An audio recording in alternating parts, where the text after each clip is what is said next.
ഇപ്പോൾ സൈനുലാബ്ദീൻ നമ്മോടൊപ്പം ടെലിഫോൺ ലൈനിൽ ചേരുകയാണ്. അദ്ദേഹം മുസ്ലിം ലീഗിന്റെ നേതാവാണ്. ഇപ്പോൾ ഖത്തറിലാണ് ഉള്ളത് എന്നുകൂടി ഞാൻ മനസ്സിലാക്കുന്നു.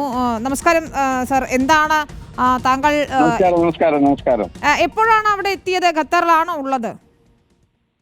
ഖത്തറിലാണ്. ഞാൻ 4-5 ദിവസമായിട്ട് ഇവിടെ ഉണ്ട്. അവിടെ നിലവിൽ വ്യോമപാതയൊക്കെ അടച്ചിരിക്കുകയാണ്. ഇപ്പോഴും ഭയപ്പെടേണ്ട ഒരു ഇഷ്യൂ സാഹചര്യങ്ങൾ കാണുന്നില്ല. പിന്നെ ഇത് ഉണ്ടായിരുന്നു. ആ സമയത്ത് എല്ലാവരും ഒന്ന് പാനിക് ആയിരുന്നു. പെട്ടെന്ന് തന്നെ ആ നിർദ്ദേശം കിട്ടി എല്ലാവരും വീട്ടിൽ ഒതുങ്ങി നിൽക്കണമെന്നും പിന്നെ ടെമ്പററി പിന്നെ ഫ്ലൈറ്റും മറ്റും മേഖല നിരോധിക്കുകയും നിർത്തുകയും സഡൻലി ഇത് ഉണ്ടാവുകയാണ് ചെയ്തത്. രണ്ടും ഒരേ സമയത്താണ്. ഒരു 8 മണി സമയത്താണ് ഈ സംഭവം ഉണ്ടായത്. ഞങ്ങളൊക്കെ കണ്ടിട്ടുണ്ട് ഈ മിസൈൽ ഇങ്ങനെ മൂവ് ആകുന്നത്. ഇപ്പോൾ ഒന്നിങ്ങനെ ഇൻഡസ്ട്രിയൽ ബ്ലാസ്റ്റ് ആകുന്നതും കേട്ടിട്ടുണ്ട്. ഖത്തർ പ്രതിരോധിക്കുന്നതും കണ്ടു അല്ലേ? അത് ഓൺ എയർ ബ്ലാസ്റ്റ് ആവുന്നതാണ്. ഉണ്ടായിരുന്നു. അത് ഞങ്ങളൊരു അക്കോമഡേഷന്റെ ഒരു ഭാഗത്ത് അങ്ങനെ ആവുന്നതും കണ്ടു.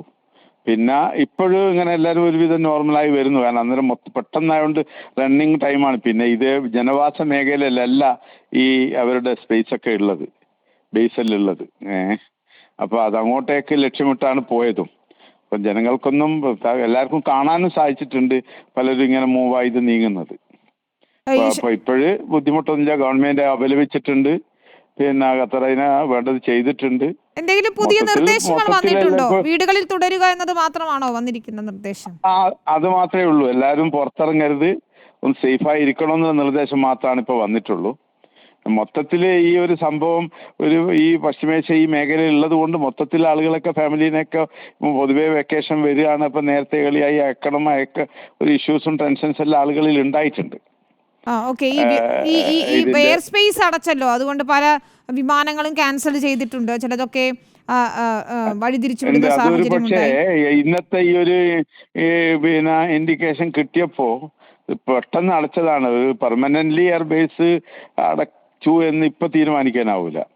അതായത് ഒരു സഡൻലി ഉള്ള ഇൻഫർമേഷന്റെ അടിസ്ഥാനത്തിലാണ് നാട്ടിൽ നിന്നുള്ള ഫ്ലൈറ്റുകൾ വന്നിറങ്ങി. ഇപ്പൊ അറിയാൻ കഴിഞ്ഞത് കൊച്ചിയിലേക്കുള്ള ഒരു എയർ ഇന്ത്യ നേരത്തെ ഷെഡ്യൂൾ ചെയ്തത് പോയി എന്നും പറയുന്നുണ്ട്. അങ്ങോട്ടല്ല, ഇതിന്റെ ഏരിയ നോക്കിയിട്ടും ചെയ്യുമല്ലോ. താങ്കൾ ഉടൻ നാട്ടിലേക്ക് മടങ്ങാൻ പ്ലാൻ ചെയ്യുന്നുണ്ടോ? ഉണ്ട്. ഞാൻ 2-4 ദിവസം കഴിഞ്ഞ് വരുന്ന പ്ലാൻ ചെയ്യുമ്പോഴാണ് ഇപ്പൊ ഇഷ്യൂ. ഉടനെ വരും. ഇതൊക്കെ നോക്കിയിട്ട് കുട്ടികളൊക്കെ ഇവിടെയാണല്ലോ ഉള്ളത്. ഫാമിലിയും മക്കളൊക്കെ ഇവിടെ പഠിക്കുന്നതിലുള്ളതുകൊണ്ട് 4 ദിവസം ഇഷ്യൂസ് നോക്കിയിട്ട് വരും. ഈ സ്കൂളുകൾക്ക് അവധി അങ്ങനെ എന്തെങ്കിലും ഒക്കെ അറിയിച്ചിട്ടുണ്ടോ? അങ്ങനത്തെ അറിയിപ്പ് എന്തെങ്കിലും ഉണ്ടോ? അത് നാളത്തേക്കുള്ളത് മെസ്സേജ് വന്നിട്ടുണ്ട്. പൊതുവേ 2-4 ദിവസം കഴിഞ്ഞാൽ ഇപ്പോ 26-ാം തീയതിയോടുകൂടെ സ്കൂളൊക്കെ വെക്കേഷനിലേക്ക് പോവാണല്ലോ. അതാണ്. ഏതായാലും നിലവിൽ ആശങ്കപ്പെടേണ്ട സാഹചര്യമില്ല എന്നാണ് സൈനുലാബ്ദീനും പറയുന്നത്. ആശങ്കപ്പെടേണ്ടതില്ല ഇപ്പോഴത്തെ സാഹചര്യത്തിൽ. നന്ദി സർ, നന്ദി. കൂടുതൽ അപ്ഡേറ്റുകൾക്കായി താങ്കളെ വീണ്ടും വിളിക്കാം.